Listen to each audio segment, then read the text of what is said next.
Casa de Oração. Dia 15. Desfrute deste tempo e aprenda um pouco mais sobre a oração coletiva. Que o Senhor te abençoe abundantemente durante este período. Somos encorajados pelo apóstolo Paulo, com toda oração e súplica, orando em todo o tempo no Espírito. Como já explicamos no capítulo 4, só conseguimos a experiência de orar no Espírito quando estamos sob a direção soberana e debaixo do poder capacitador do Espírito Santo. Veja Efésios capítulo 6, versículo 18. É uma dimensão espiritual na qual entramos. É o seu encargo que se forma dentro de nós. É Ele quem nos impele, nos dirige e nos capacita a orar. Isso significa que estamos sob a unção do Espírito e dentro da unção dele. Também é Ele quem nos harmoniza uns com os outros e nos capacita a não só entender qual é a vontade de Deus, mas também a ver a sua vontade sendo cumprida nesta terra decaída. A oração corporativa, portanto, encontra-se na esfera e na dimensão do Espírito de Deus. Se isso é verdade, então é forçoso que haja momentos em que o Espírito Santo se manifeste de formas bastante definidas. Os dons do Espírito. Os dons do Espírito são o equipamento, as ferramentas e as armas com as quais podemos executar a obra. Embora esses dons se apliquem muito mais do que só a oração corporativa, eles são estratégicos e vitais para esse tipo de oração. Se desejamos a direção correta e eficiente do Senhor, ninguém tentaria consertar um automóvel com um pincel, nem tentaria pintar uma casa com um alicate. Precisamos usar as ferramentas corretas. Seria apavorante se alguém estivesse na mesa de operação, com problema de apendicite, e o cirurgião viesse com um serrote de podar árvores e um martelo de madeira. Se o paciente perguntasse, por que o senhor está com esse serrote e esse martelo? Ficaria horrorizado se ouvisse esta resposta. O martelo de madeira é para desacordar você, já o serrote é para abrir sua barriga. Qualquer um saberia que ele não estava munido com o equipamento apropriado. Quando temos o equipamento apropriado, ou as armas corretas para a reunião de oração, podemos executar correta e eficientemente a obra que o Senhor quer que façamos. O Espírito Santo se manifesta de várias maneiras. Na oração corporativa, ele usa uma série de dons que manifesta entre nós. Pelo Espírito Santo, Paulo, na verdade, escreve a respeito de 9 dons, porque a um é dada, mediante o Espírito, a palavra da sabedoria, e a outro, segundo o mesmo Espírito, a palavra do conhecimento, a outro, no mesmo Espírito, a fé, e a outro, no mesmo Espírito, dons de curar, a outro, operações de milagres, a outro, profecia, a outro, discernimento de espíritos, a um, variedade de línguas, e a outro, capacidade para interpretá-las. 1 Coríntios capítulo 12, versículos 8 e 10. Todos esses dons são concedidos para proveito do corpo todo, para edificá-lo, para fazê-lo funcionar e para a sua saúde espiritual. Alguns desses dons são úteis de forma especial na oração corporativa. Vamos considerar alguns deles. A palavra de conhecimento. Por exemplo, na oração corporativa, uma palavra de conhecimento pode ser a chave para desvendar muita coisa. É o esclarecimento dos fatos de qualquer situação, problema, circunstância ou ataque satânico. Conhecer esses fatos é pelo menos meio caminho andado para a vitória. Muitas vezes estamos completamente confusos a respeito de determinadas situações com que se depara uma comunidade ou assembleia, ou que confrontam a obra do Senhor, e não conseguimos progredir de forma alguma. A razão é que desconhecemos os fatos.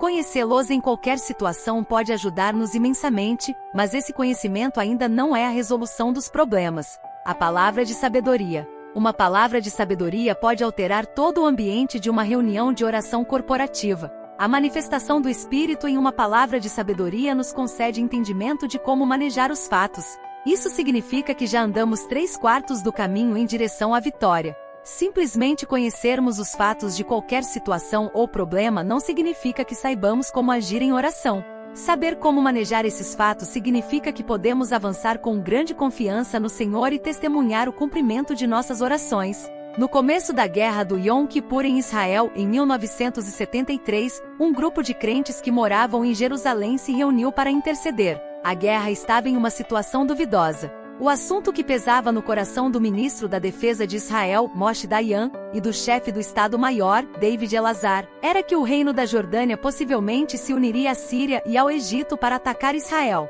De todos os nossos vizinhos, a Jordânia é quem tinha a fronteira mais extensa com Israel. Nós estávamos orando com grande intensidade e determinação, quando o coronel Ord Dobi interrompeu nossas orações dizendo: "Por favor, vocês podem julgar isto?" 3 vezes eu vi a mesma cena. grandes nuvens descendo e fazendo desaparecer as montanhas de Moabe. Hoje as montanhas de Moabe estão na Jordânia?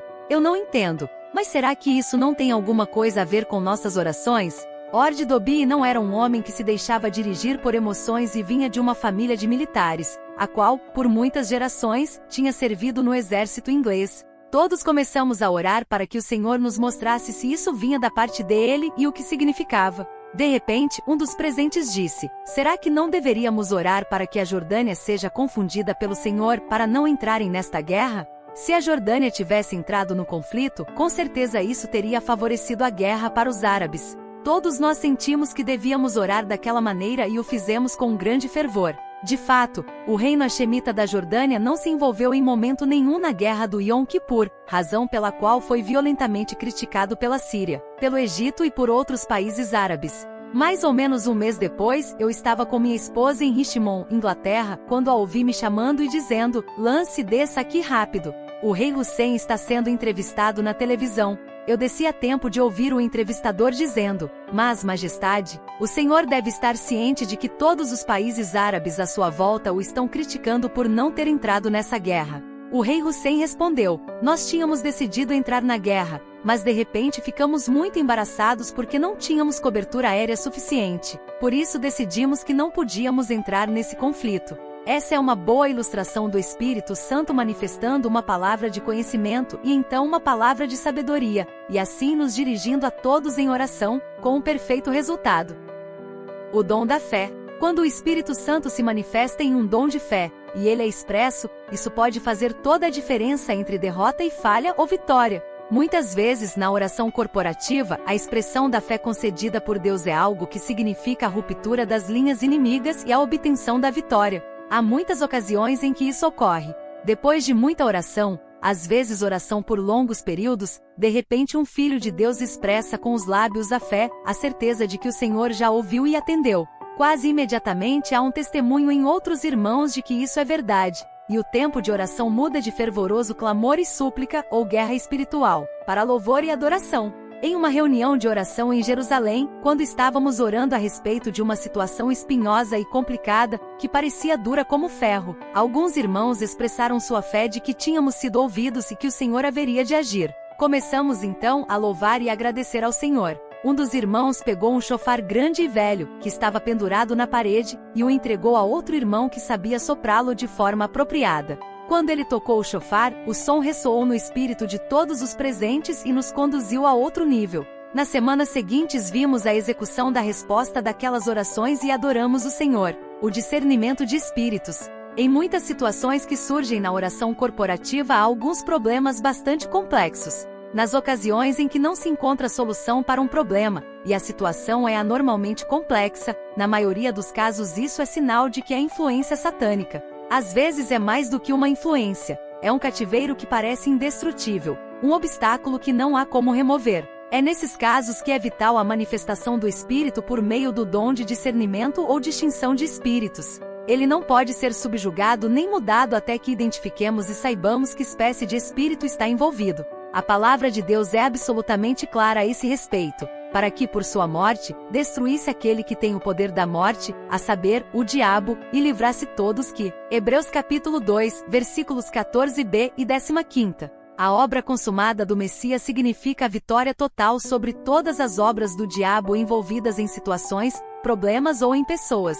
Uma vez que sabemos o que estamos enfrentando nos problemas, podemos posicionar-nos firmemente na obra consumada do Messias e ver como são quebrados o domínio e a influência demoníacos sobre eles. A profecia. Muitas vezes situações internacionais, nacionais ou mesmo locais parecem obscuras e confusas, e não conseguimos entender nada do que está acontecendo.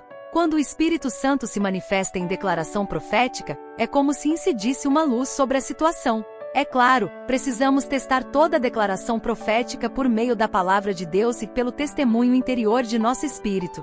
Contudo, quando de fato provém de Deus, ela pode ser um farol iluminando o caminho em que devemos orar. O teste infalível para saber se a profecia é genuína ou não é se aquilo foi dito e se cumpriu. A profecia de David Wilkerson. Alguns anos atrás, o Espírito Santo usou David Wilkerson para alertar os Estados Unidos a respeito dos graves problemas e juízos que viriam da parte de Deus contra aquela nação. Essa declaração profética ainda não se cumpriu plenamente. O início do cumprimento foi o dia 11 de setembro de 2001, mas ainda há muita coisa por vir. Contudo, a declaração profética que o Senhor deu a ele deveria ter sido suficiente para mobilizar e estimular guerreiros de oração nos Estados Unidos, que intercedessem em favor da sua nação. Em um sentido muito real, a profecia de David Wilkerson é uma luz a iluminar o caminho em que devemos orar pelos Estados Unidos. É evidente que a América do Norte está em uma descida desenfreada, e há juízos muito mais sérios a caminho. Eu comparo os Estados Unidos ao Titanic,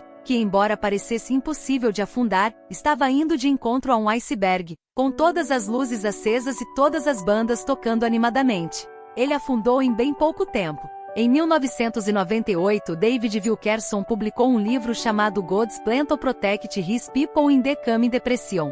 Era uma palavra profética que começou a cumprir-se em 2008. Esse tipo de declaração ou escrito profético é uma luz em nosso caminho para sabermos como orar e interceder. Espero que você tenha gostado. Até o próximo áudio e até lá. Fique na paz, daquele que te amou primeiro.